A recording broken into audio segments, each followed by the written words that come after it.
This is Autoline Daily, the show dedicated to enthusiasts of the global automotive industry. U.S. government officials are concerned about Chinese automakers setting up shop in Mexico, maybe with plans to ship vehicles north. And it turns out that Canadian officials are pretty worried too.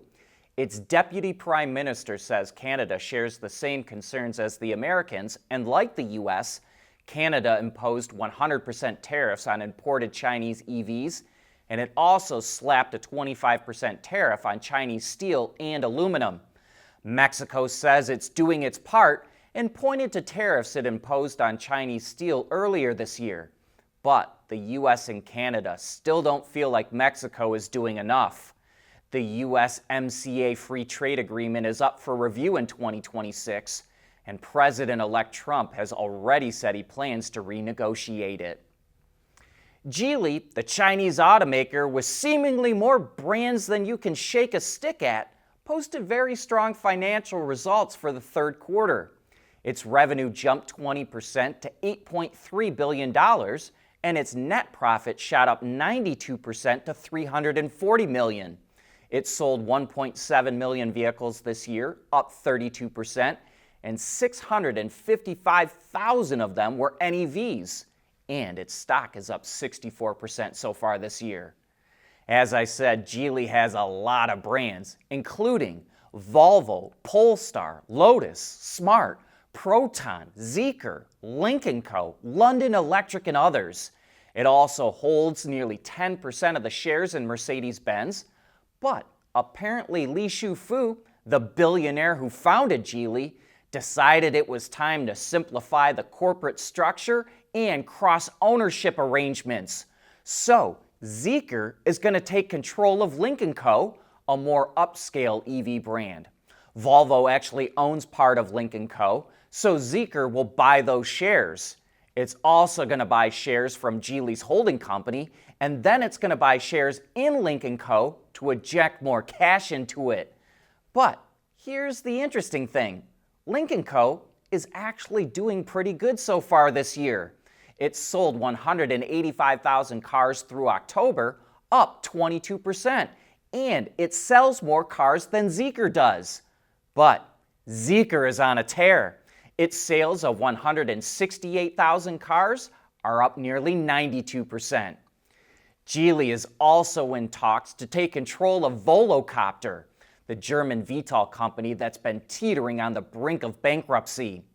Volocopter, which counts Mercedes-Benz as one of its original investors, was valued at nearly $2 billion as recently as 2022. But it's missed deadlines and has chewed through executives, and now it's only worth $110 million. EVs outpaced the overall car market in the U.S. in September. According to S&P Global Mobility, automakers sold more than 110,000 pure electric vehicles in September, up 1.3% compared to a year ago. The overall car market was only up 0.7% to 1.3 million vehicles. EVs accounted for 8.6% of the total market, about the same as last year. Tesla was the top EV seller in September, with more than 52,000 sales, but that was down 10%. However, the Model Y, the 3, and the Cybertruck were the top 3 sellers. Chevy was the number 2 brand with more than 7,300 sales, which was ahead of Ford, Hyundai, and Kia respectively. Through the first 9 months of the year, EV sales in the U.S. are up nearly 9% to more than 920,000 vehicles.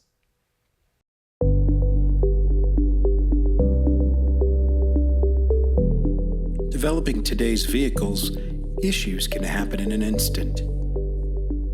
What good is knowing your problems without the data to solve them? Meet Wireless NEVs Cloud, your secure off-the-shelf solution, empowering real-time collaboration for quick resolution. With Wireless NEVs Cloud, your team can prevent issues before they can escalate. Driver communication data and remote diagnostics to analyze and resolve your problems using OTA, allowing your executives oversight throughout the process. Wireless Nearby Cloud, your vehicle update solution in production and on the road. Intrepid Control Systems, driven by your data.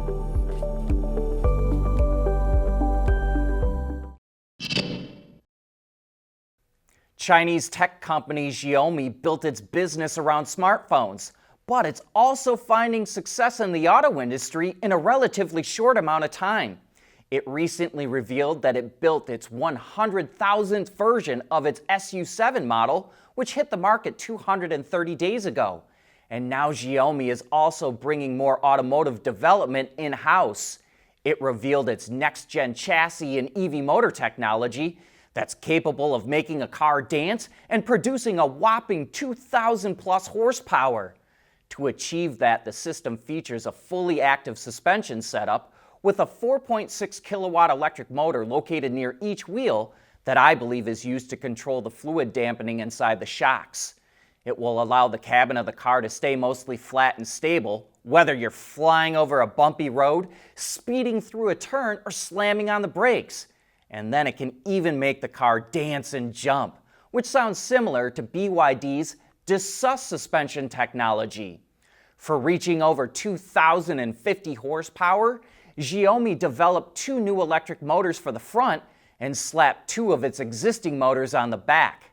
To help keep that under control, it also developed a 48-volt steer-by-wire system and a 48-volt dry braking system, which is called dry because it doesn't use any hydraulic fluid. The calipers have little electric motors that operate the pistons that then clamp down the brake pads on the rotors.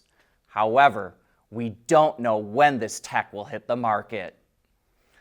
Autonomous startup May Mobility is expanding its driverless operations to its hometown of Ann Arbor, Michigan. Previously, the company operated its fleet of self-driving Toyota Sienna minivans in the city with a safety driver on board. May Mobility also has a driverless service in Sun City, Arizona, which launched at the end of last year, and then it operates in 7 other markets with a driver on board. May Mobility plans to expand to 16 markets by the end of the first quarter of next year, and at least one of those will be for driverless operations. More locations are scheduled to follow after that. In addition to self-driving Siennas, May Mobility is also developing an autonomous bus with Italian company iCap Group. It's able to carry as many as 30 passengers, and testing is expected to kick off next year. And speaking of autonomous cars, that's going to be the topic on Autoline After Hours today. AVs look like they could be on the brink of a big breakout, but one of the problems is that there's no national standard to regulate them. Well, we'll have Henry Liu, the director of M-City, on the show. That's the AV proving grounds run by the University of Michigan, and Henry will argue why the U.S. desperately needs a national standard. Michael Robinette from S&P Global Mobility will also be on the show, well, because he's got expertise in just about anything automotive. So join John and Gary when we get going live at 3 p.m. Eastern Time today. Renault says its next-gen EV platform will catch up to the Chinese in cost, but it won't be out until 2028. Luca De Meo, the CEO of Renault, says the new platform cuts costs by 40% compared to today.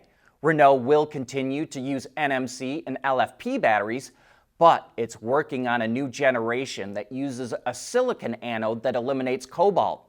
Its goal is to double the energy density of today's NMC batteries by 2030, but at a cost similar to LFP. It will also use a cell-to-pack layout for better efficiency.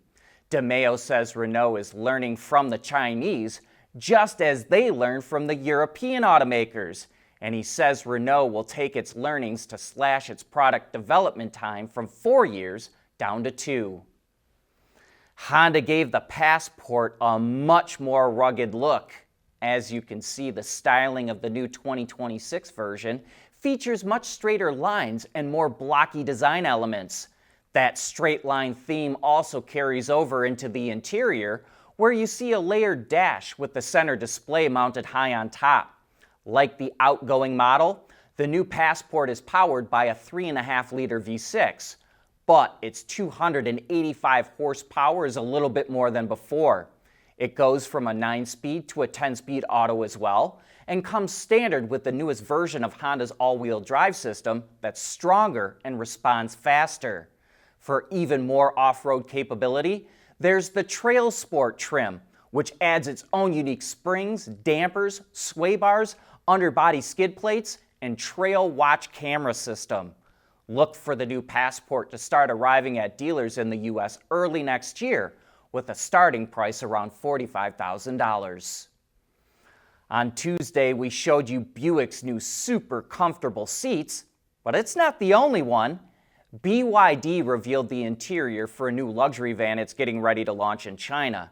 And it's available with reclining captain's chairs that have their own controls, as well as a fold-out tray on the back of the front seats and a large display screen in the middle. And then GAC showed off the interior for its new Hype-Tech HL EV. While it's not a van like the other two, GAC put two similar seats in the second row of this electric SUV, which is about the same size as a Chevy Traverse. But that's a wrap for this show, and I hope to see you later today.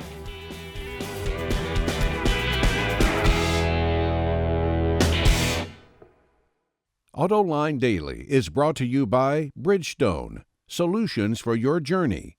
Intrepid Control Systems, over-the-air engineering boost your game. And by Teijin Automotive Technologies, the formula for better mobility. Making a life full of memories, one road trip at a time. That's what really matters. Bridgestone Weather Peak Tires, with a 70,000-mile limited warranty. There's nothing wrong with heavy metal. Hey, lighten up. But with world-class composite material, Teijin Automotive Technologies makes vehicles lighter, safer, and more eco-friendly.